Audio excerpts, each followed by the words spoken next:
check. It's a pair. Check. Here we go. This is going to be the one. Hey there, folks. I'm Alex C. Mills. I'm Maximiliano. And you're watching Red Light on 5th. Be sure to like and subscribe our page and keep checking out episodes weekly. This week, we're here with the fantastic, the wonderful Taylor Kron. Check him out.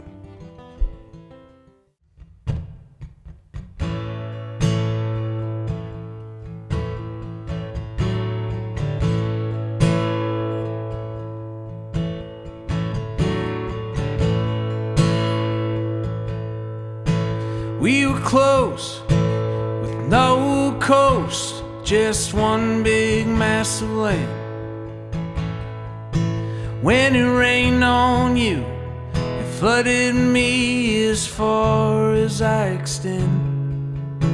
First a rumble, then a split, all in geologic time. Then my ice age came. I watched you drift and turn your back to mine.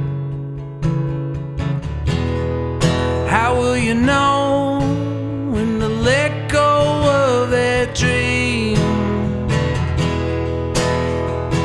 Feeling through the strangest things.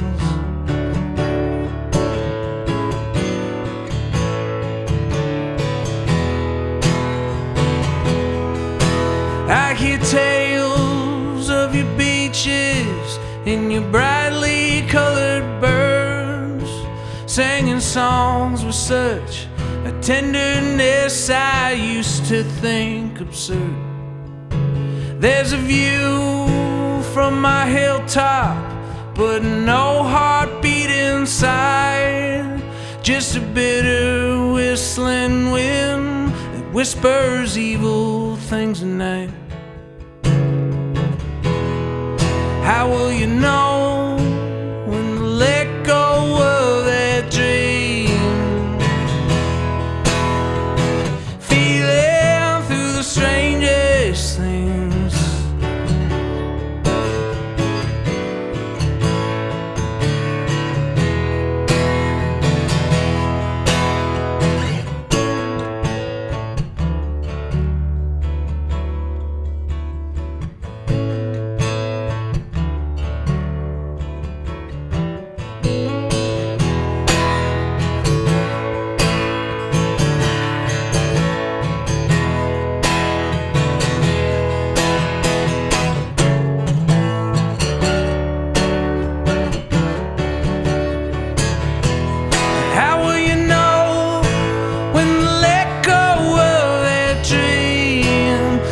I've been feeling through the strangest things.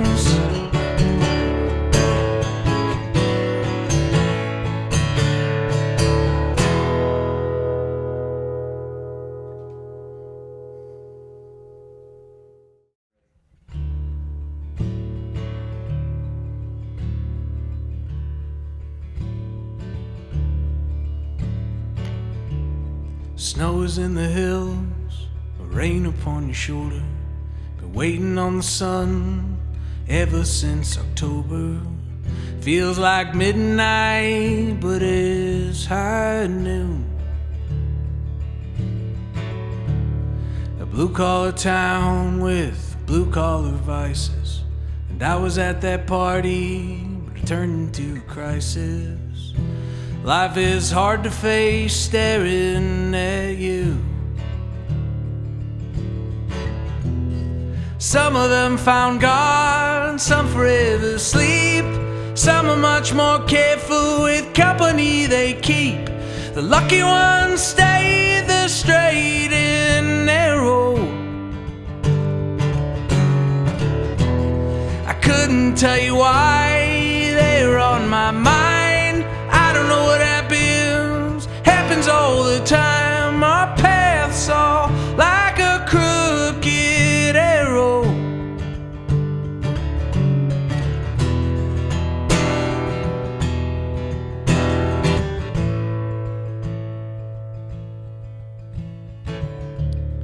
We were in a field and I was getting high. You stumbled over drunk, put your hand into a fire.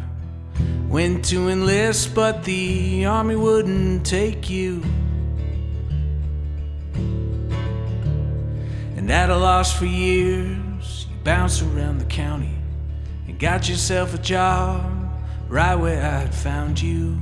Now you got love and a small house too. Some of them found God, some forever sleep. Some are much more careful with company they keep. The lucky ones stay the straight and narrow.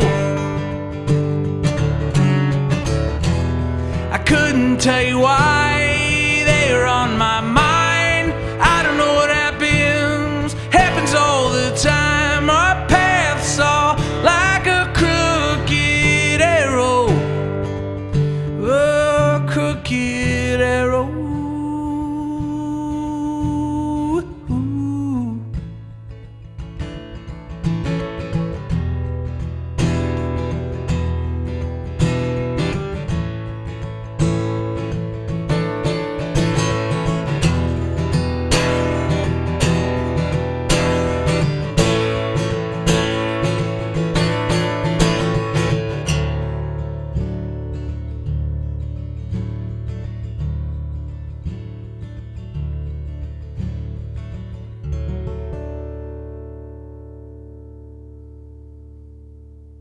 Hey, we are back with Taylor Kron. Dude, what a fantastic performance you gave us today. Thank you so much for being with us. Oh, Thank you. amazing, man. That was Thank really you. good. Yeah, Appreciate it. So stoked to have you in the house with us and playing tunes. Dude, I mean, to get the folks to get to know you, why don't we start off? How'd you get here to Austin? What brought you here? And what got you into the music scene and getting connected here in town? Yeah, actually, this is my second stint of living in Austin. I moved here from Seattle in 2011, and I was here for about 4 years, and then I moved back for some family stuff. But my first time, I wasn't playing music here at all. I was kind of focusing on some other things, and then a friend sort of grabbed me and was like, "Why don't you play music anymore?" And so when I moved back to Seattle, I started a band up there. And then I ended up getting a job back in Austin during the pandemic, moved back down, and then decided to kind of take a stab at the like singer-songwriter solo thing. So we met you at the open mics Yep. last year. Yeah, About Cactus a year ago, Cafe. something like that. But you moved here for the corporate job, not what you're currently doing. No, initially I the first stint I moved down here for a sales job, and then now I'm doing carpentry and finish work for custom homes. The work for our Beautiful. Lord. Yeah, absolutely. Exactly. Just like Jesus, dude. So yeah, I was curious. I was thinking about this today. Is I want you to explain the jump that you did from corporate world to carpentry, and any fears that you had doing it, or like what motivated you to do that.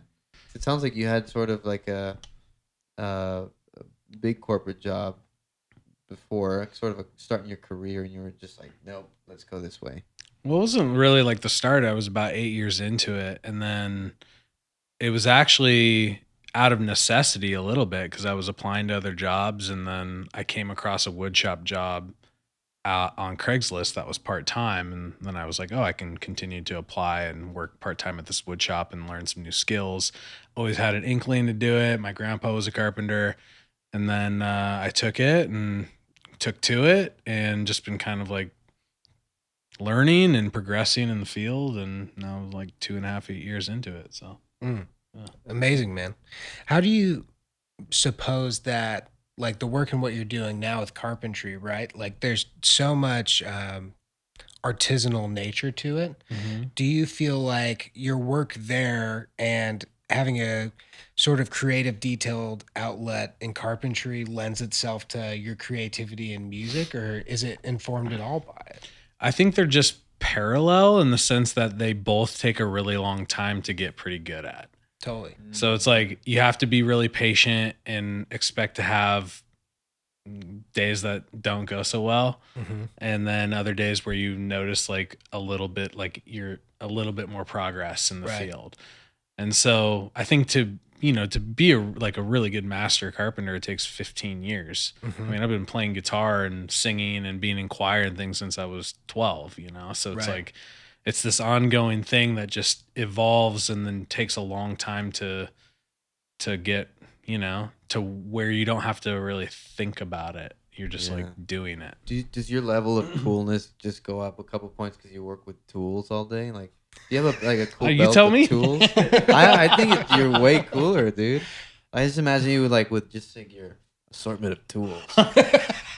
There is an assortment of tools. Are they yours, or do you buy your own? Yeah. I mean, you have, like, when you start out, like, the company has tools that you can use, and then you slowly acquire your own as you the longer you stay. But it's Can you not name as some? cool. It's not as romantic. What are some of the names of the tools that you use? Well, you got the Sawzall. Yeah, I know that one. Sawzall. You got the fine The tool. seasoned olive saws. You got the chop saw. You got a table saw. You got chisels. You got Yes. sanders. You got all kinds of shit, man. Nice. Yeah, tons of tools. That's all I wanted to know. I love it. No, totally. I mean, well, it is a fascinating thing. I mean, we're out here making YouTube videos and doing new age boy stuff, and you're out here being a man. So it's like, But back on the track of music, if we're getting into it, right? Oh, yeah. I love what you said about like the incremental progress you notice. Yeah. And I'm kind of curious because you gave us a set today of some fantastic, like really like pro level seasoned songs. And Thanks. I'm kind of curious of when was the first time you wrote a song and you felt like, wow, I'm really getting good at this? That's a good question. When I mentioned I moved back to Seattle, it's funny. I saw when I was in Austin, it was like 2014. I went to Stubbs, and I went to go see one of my favorite bands, the Walkmen, play, and Beach House opened up for them. Mm-hmm. And I don't know what it was about like comparing the two, but like the Walkman just had more, like Beach House does their like bedroom kind of pop thing, but the Walkman had this more, their vocals were just more like in your face and more present. And for some reason that really connected with me more than it used to. And so when I moved back to Seattle, I was like, okay, I got to learn how to like write a song. Mm. And like, what does it mean to like write a chorus? And what does it mean to like have a bridge and all these things? So I just started like studying all the music I've always listened to, but like with the intent of like learning how to write a song. And I would say it was probably like maybe like 6-7 years ago or something that I first started writing songs. I was like, I like this. Totally. It wasn't like, this is okay. I was like, oh no, like I like this. Mm-hmm. I feel good about playing it. Yeah, totally. I totally know that place where it's like getting from writing your first songs where you're like, oh, I can do this, to getting it to a place where it's like, oh, I want people to hear this because I'm proud of it. Yeah. And having an internal pride about your own art, I think is so key. And, we've worked together on a couple of recordings now and continue to and everything. And just like the pride you have in your songs and your art and how much you care for them, I think is such an admirable thing. Oh, thanks. Yeah, Cricket absolutely. Arrow was the song of the year last year, and I love that song. Indeed. And the production on it that you did, Alex, was really good too. I will take that compliment. Thank you, sir. The performance. Working with Alex just meeting at the Cactus Cafe and developing like these kind of partnerships and working together has been really cool. Yeah, it's been a firecracker year, man. Yeah. Just like meeting folks like you, folks like Max, and kind of all hitting the scene coming out of COVID at the same time, right? And I mean, it's so serendipitous in a way, but it kind of feels like fate to meet this group of friends that's all going after it and are beyond good musicians, but also like past that beyond good people. Like we have the coolest crew that we get to hang with here, and gang all that crew into the red light scene has been one of the most fun things. So we're super honored that you're a part of it too, man. Thank you. Yeah. So as you're looking forward at the songs that you're writing now and everything, Where is the inspiration coming from you? I know a lot of your songs are story based and feel very narrative wise, like they have a story to tell. Um, when you write, do you go to a place that's super personal, or is it sometimes half personal, half fictional? How do you craft a story? I think it feels best when it's personal. I think I don't know. When I try to like create characters and situations that relate to people, I feel like I end up kind of like falling short of what I'm trying to communicate, or I don't know what I'm trying to communicate. It's pretty rare that I get to a point where I'm writing and I know exactly what I'm trying to say. But when you do get to that point, that's what feels the best in my experience. So I guess I'm always trying to just write things, and then eventually you just stumble upon a word or a phrase or the millions of notes that I've written in my phone that I never even use. But then if you can like sync that up with something that's happening in your life that maybe you weren't even aware of, but like things are happening all the time. Yeah, like 100% years later. Yeah. It's like things are happening all the time, all around you. You're either paying attention or you're not. Unfortunately, most of the time I'm not. And so using songwriting to start paying attention is when I think it's the most rewarding, and is probably what keeps me even doing it. There's always a story going on. There is, yeah. But I don't know what it is about a headspace. I think some people are better at being open to that and are more prolific with that. And I do think it takes like a daily practice. And sometimes I go in and out of the daily practice, and then it becomes harder to get back into that rhythm. But once you get it, then like you stop questioning what you're creating as much, and you find the stories all the time, you know? I love that, man. Yeah, I definitely think like consistency is the key to confidence in a way, right? Like, I love what you said about once you fall out of the practice, it's hard to get back into, but like once you're in the practice, you notice everything. Yeah. And it doesn't even feel hard. Right. I think that's something I've struggled with internally when I don't even know I'm getting out of the practice. I'm like, why is life so hard right now? It's like, well, you're missing the thing that makes you you. Yeah. So I think that's just such a cool thing to share, and that all of us as songwriters and those listening can get something out of. That's great, man. Yeah. One thing I wanted to know, because, you know, when I hear your songs, most of the context I've heard you in is really singer-songwriter based, but I know you're such a broad listener. As you said, like the Walkman at Stubbs and everything. Has there been anything this year so far that has caught in your ear that's just been like something you can't stop listening to, new or old? That's just really inspiring you? It's almost embarrassing how much I will like re-listen to a song like over and over again.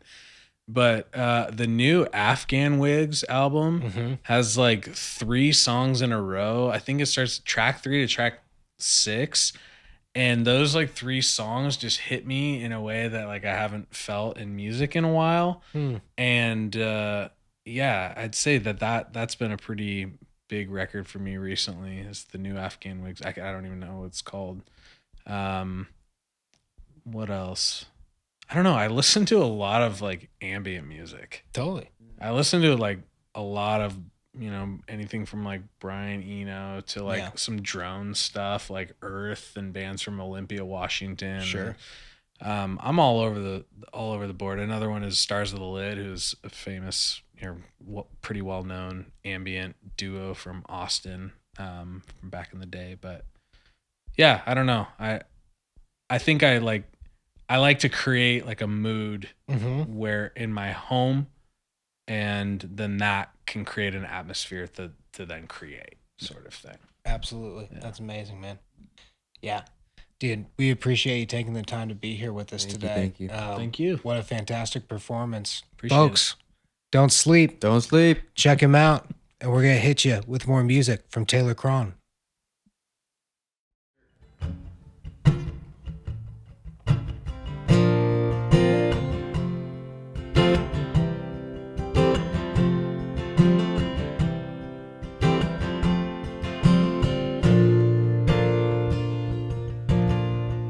You and I met dancing on an old wood floor. I made it my business when you walked through the door, lifting all the clouds off of Wayland's doubt. I slipped in all the questions that one song would allow. Every footstep chosen, all your words thought out. I'm a fumbling mess of handshakes while you open like a flower. I don't need to be right, I don't need to be free. I'm so tired of making choices. You could handwrite my destiny. You found your sinner, to which I'm firmly tethered. Oh, please remind me of where I stand, 'cause that was buried long ago.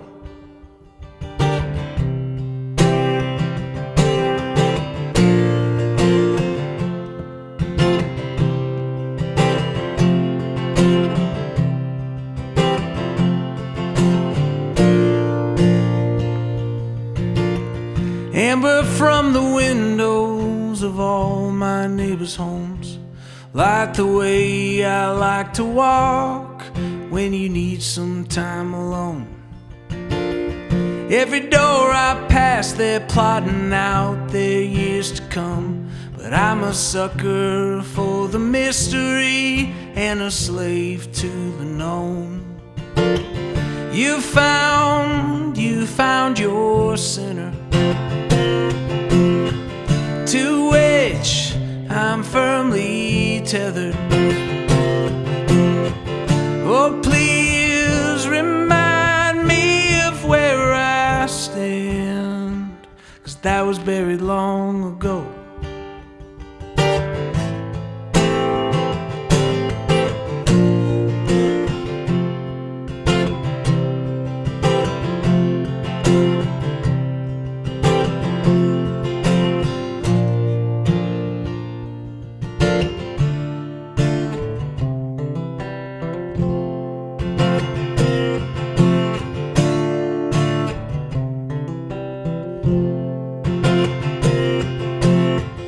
You found your sinner, to which I'm firmly tethered. Oh, please remind me of where I stand, 'cause that was buried long ago.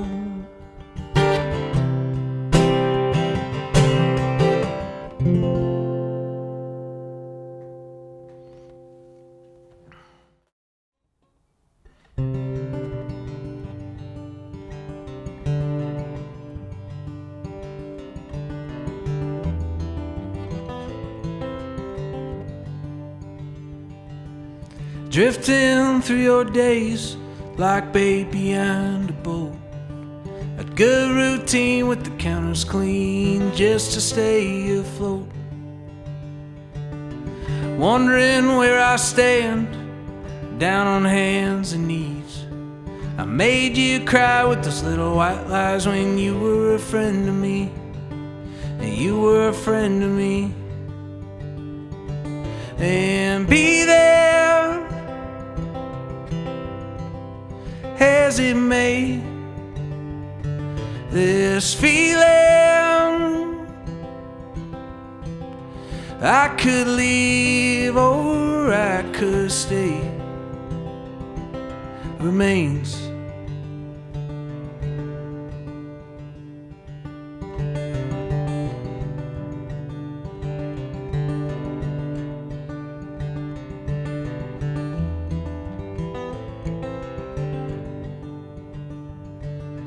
Spring was rushing in, colorful and new, moving clouds and bringing crowds that we were pushing through. Their arms full of shopping bags and eyes that dart around. My mind's a firework, all color and all sound, while your feet stay on the ground. And be there as it may, this feeling I could leave or I could stay remains.